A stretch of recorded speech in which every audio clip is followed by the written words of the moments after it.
네, 안녕하세요. 눈이 부셔서 이거 좀 써도 되죠? 예,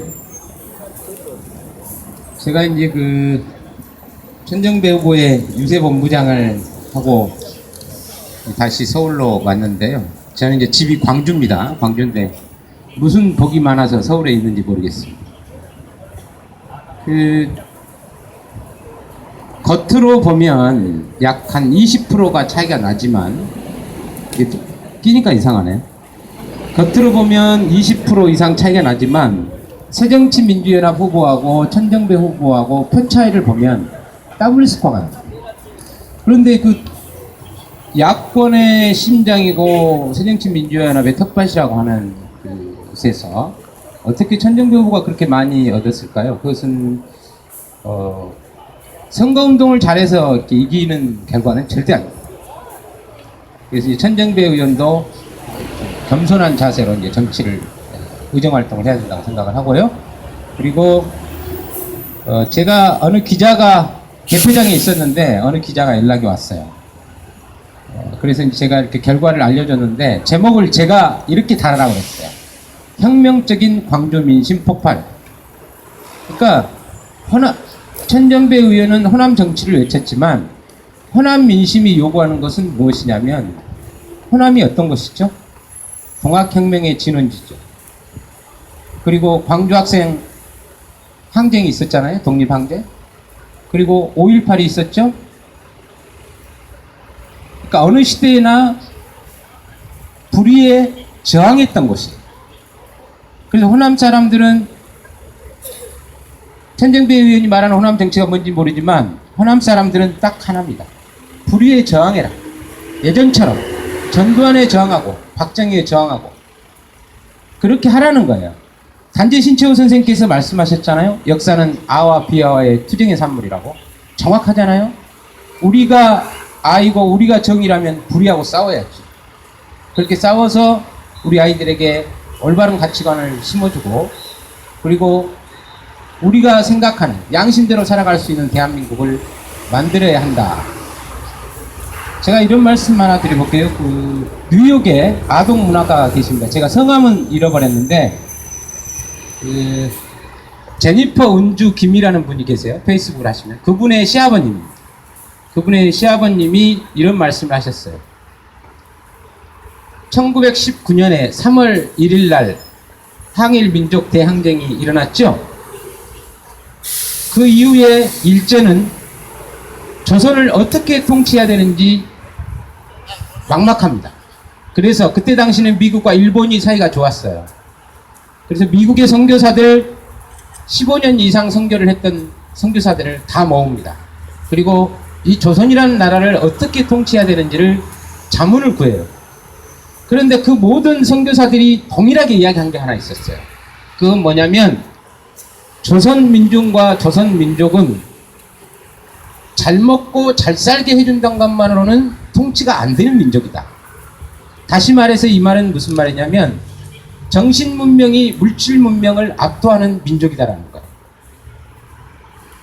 그때가 1919년입니다. 지금 2005년이잖아요.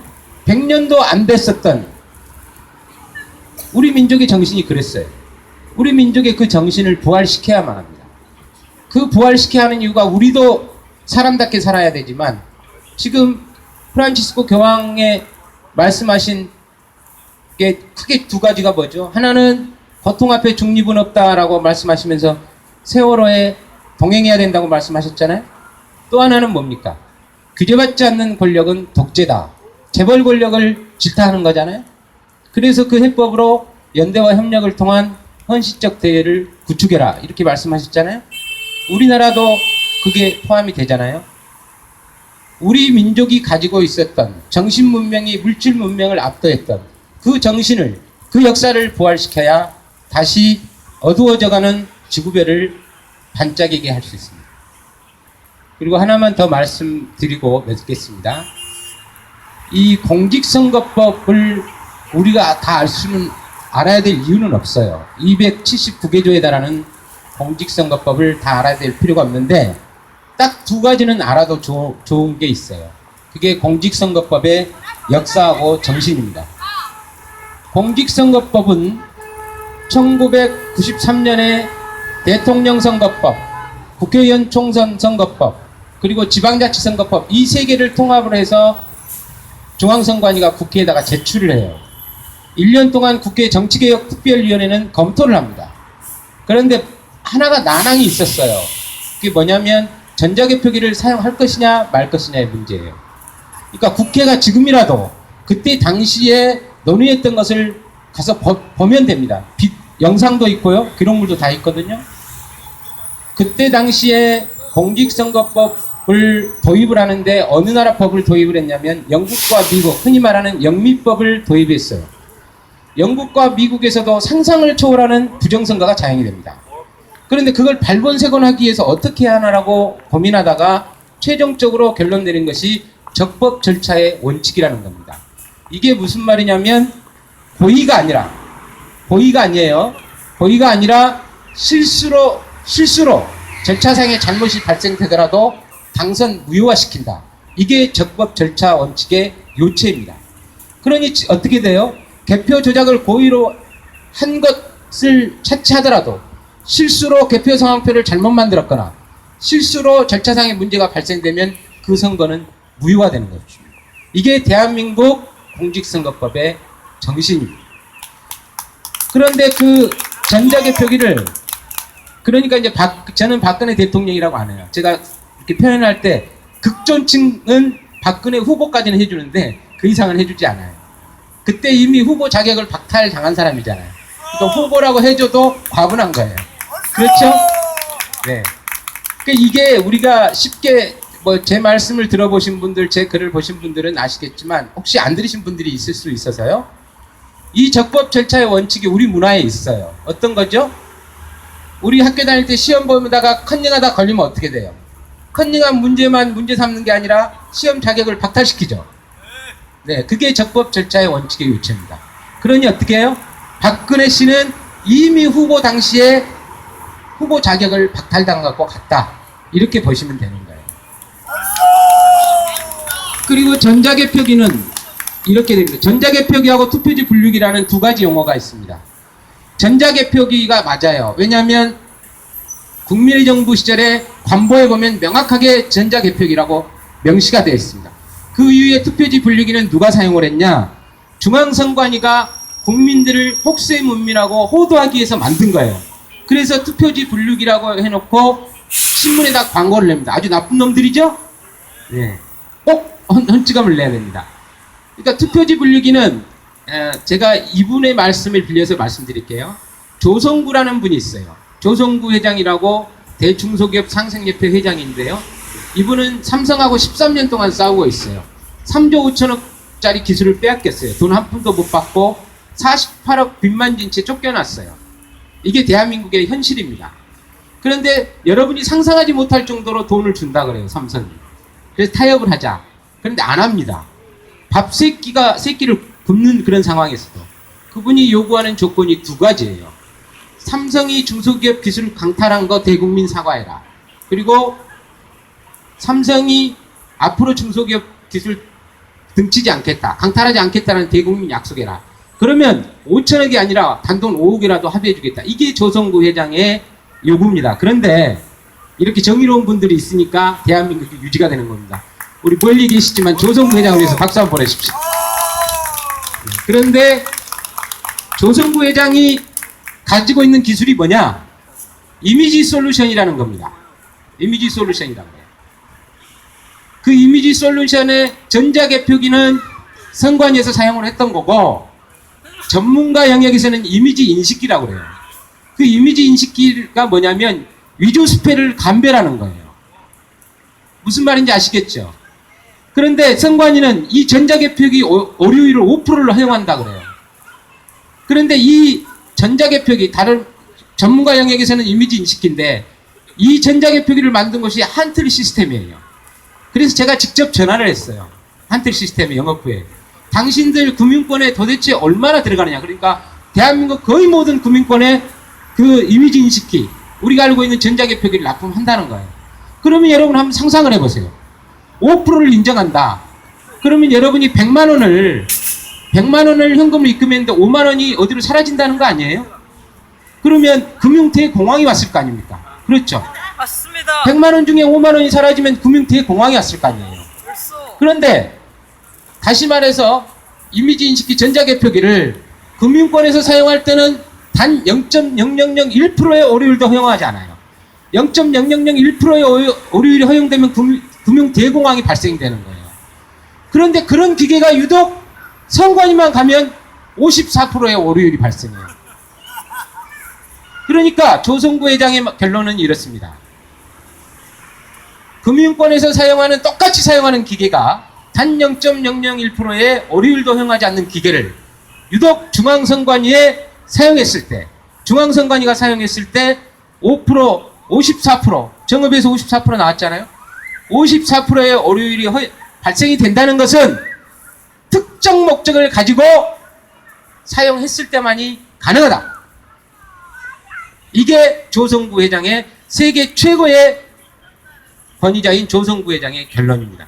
그러니 이 전자개표기는 매우 정확한 거예요. 그러니까 그리고 다시 우리가 1994년으로 돌아가서 우리가 야권에다가 요구를 해야 됩니다. 여권도 요구를 해야 되지만 특히 야권에 요구를 해야 돼요. 그때 공직선거법을 제정을 할 때 영상물을 다시 한번 봐봐라. 그때 당시에 수많은 논쟁이 있었어요. 논쟁이 있었는데 전자개표기를 사용하지 말자. 또 한쪽은 중앙선관위가 IT 시대를 맞춰가지고 제안을 한 것이니 일단 한번 사용해보자 했는데 결론이 어떻게 나왔냐? 조작의 위험성을 알고 있었던 거예요, 국회의원들이. 그래서 결론은 이렇게 났어요. 조작의 위험성이 있으니, 여기 뭐 이렇게 이완규 기자님 계시지만 조작의 위험성이 있으니 어떤 선거? 보궐선거 등에서만 사용하자. 일단 시범적으로. 그게 재정부 측 5조입니다. 그 보궐선거 등이라고 하는 것은 4개의 선거가 있어요. 보궐선거, 재선거, 연기된 선거, 증원선거. 이 4개의 선거를 제외하고는 사용하면 안 돼요. 이 4개의 선거에서도 사용해야 되는 전제조건이 있는데 여당과 야당이 국회, 원내교섭단체끼리 합의가 돼야 돼요. 그러니 만약에 합의를 했으면 새정치민주연합도 나쁜 놈인 거죠. 그렇죠? 그렇습니다. 그러니까 정치권이 하지 않으면 우리가 주인이잖아요. 우리가 뒤엎어야 돼요. 갈아엎어야 돼요. 벌써. 대법원이 하지 않으면 우리의 정당한 권한으로 대법원장부터 해가지고 어떤 형태로든 압박을 가해야 돼요. 제가 문재인 대표를 우연히 만났어요. 저기 광주 선거에서 내가 일부러 만날까봐 피했는데 그 유세장에서 만난 거예요. 아주 예의가 없는 사람이에요.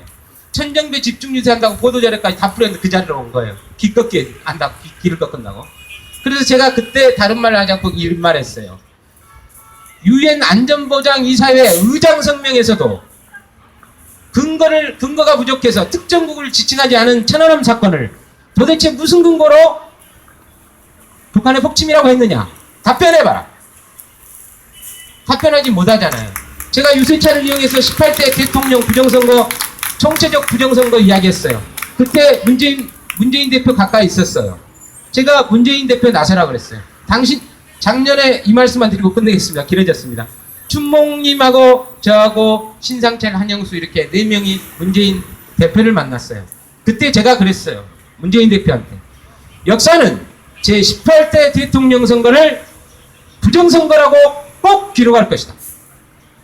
그런데 우리같이 보통 사람들은 부끄러운 조상이 있었다라고 기록을 하겠지만 문재인 의원 당신은 후보였고 당사자였다는 이유 하나만으로 그리고 침묵했다는 이유로 공범으로 기록할 것이다.